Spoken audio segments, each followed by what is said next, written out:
rather surprised. "Was he not? He kept 2 cars, you know, and Marsdon Manor is a pretty big place to keep up, although I believe he bought it very cheap." "I understand that he had had considerable losses of late," said Poirot, watching the doctor narrowly. The latter, however, merely shook his head sadly. "Is that so? Indeed. It is fortunate for his wife, then, that there is this life insurance. A very beautiful and charming young creature, but terribly unstrung by this sad catastrophe.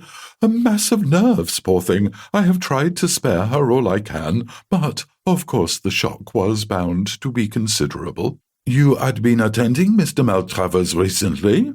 "My dear sir, I never attended him." "What?" "I understand Mr. Maltravers was a Christian Scientist, or something of that kind." "But you examined the body?" "Certainly. I was fetched by one of the under-gardeners." "And the cause of death was clear?" "Absolutely. There was blood on the lips, but most of the bleeding must have been internal." "Was he still lying where he had been found?" "Yes, the body had not been touched. He was lying at the edge of a small plantation. He had evidently been out shooting rooks. A small rook rifle lay beside him. The hemorrhage must have occurred quite suddenly. Gastric ulcer, without a doubt." "No question of him having been shot, eh?"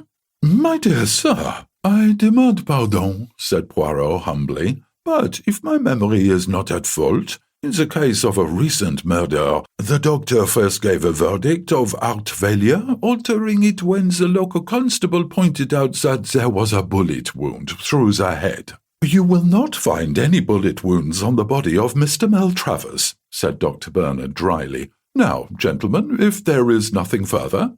We took the hint. "Good morning, and many thanks to you, Doctor, for so kindly answering our questions.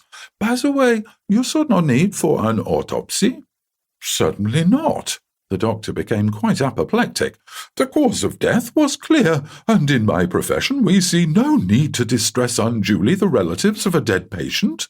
And turning, the doctor slammed the door sharply in our faces. "And what do you think of Dr. Bernard, Hastings?" inquired Poirot as we proceeded on our way to the manor. "Rather an old ass." "Exactly. Your judgments of character are always profound, my friend." I glanced at him uneasily, but he seemed perfectly serious. A twinkle, however, came into his eye, and he added slyly, "That is to say, when there is no